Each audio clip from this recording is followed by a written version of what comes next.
Еңбек даулары. Сізбен бірге адвокат Тайыр Насханов. Еңбек дауы дегеніміз қызметкер мен жұмыс беруші арасындағы еңбек заңдары мен шарттардың талаптарын орындау кезіндегі келіспеушіліктер.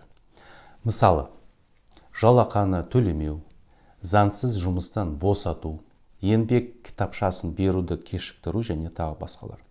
Еңбек даулары бойынша сот істерінің статистикасына тоқталсақ. Еңбек дауларының саны шамамен бір деңгейде жыл сайын 8.000-нан 8.150-ге дейінгі арыздар сайын құрайды. Оның 20%-ға жуығы келісімге келу немесе медиация негізінде шешіледі. Сот практикасына мынаны көрсетеді. Жұмысқа қайта алу туралы талап арыздарын тек 35% ғана соттардың қанағаттандыруымен аяқталады. Ал жалақы төлемдері туралы талап арыздар бойынша 80% қанағаттандырумен аяқталады. Өйткені сот практикасында жұмыстан заңсыз шығарғанын дәлелдеу қиын. Еңбек даулары қалай шешіледі? Қызметкер мен жұмыс беруші арасындағы еңбек даулары не келіспеушіліктері екі сатыда келісу комиссиясы немесе сот тәртібімен қаралады. Келісу комиссиясы тараптардың бірлескен шешімі бойынша жұмыс берушілер мен қызметкерлердің саны тең болатындай етіп құрылады. Заңға сәйкес кез келген жұмыс орнында міндетті түрде келісу комиссиясы болу керек, немесе құрылу керек.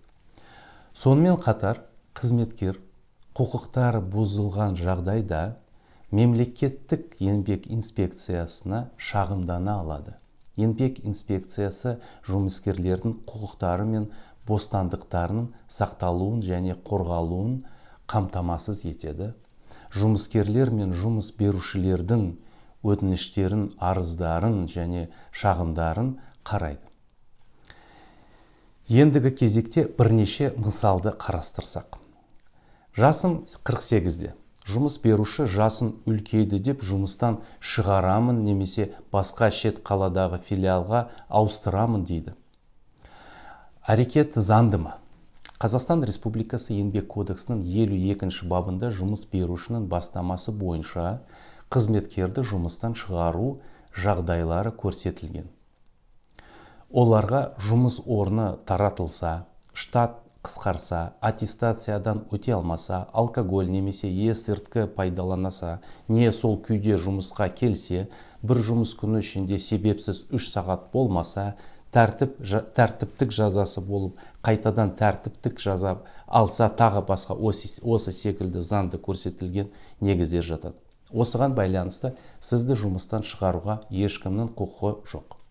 Басқа мысал, мен жұмыстан шығу туралы арыз жаздым, бірақ жұмыс беруші қарсы болып, жұмыстан шығармады.